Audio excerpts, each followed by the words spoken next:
siya ng warrant of arrest. Opo, ma'am. Meron kang warrant. Sa kanyang condo unit sa Novaliches, Quezon City, na-corner ang lalaking ito na ginagamit ang katauhan ng iba't ibang opisyal ng gobyerno para mangolekta ng kontribusyon. Bukod pa yan sa kasong estafa, kaya may arrest warrant na ang suspect. Nagpapanggap po siya ng different government officials from congressmen up to senators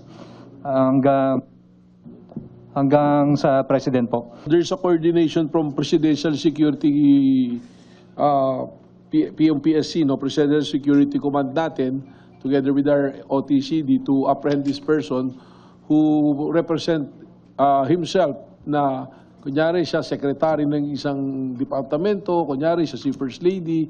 Lumalabas na may access ang suspect sa database ng mga cellphone numbers ng mga high-ranking officials. Ayon sa NBI, may ginawa raw ang suspect na nauwi sa pagkabisto ng kanyang modus operandi.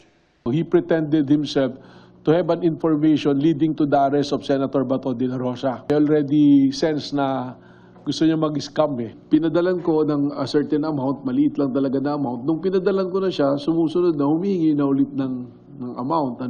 Noon na raw iginasa ang operasyon. Nakuhanan din umano ang suspect ng illegal na droga. Nang tanungin kung sino ang kanyang pinakaboss. Hindi naman po Congressman. Police? Oh, okay. Police? Naharap siya sa reklamong estafa in relation sa RA 1175 o Cybercrime Prevention Act. John Consulta, nakatutok 24 oras.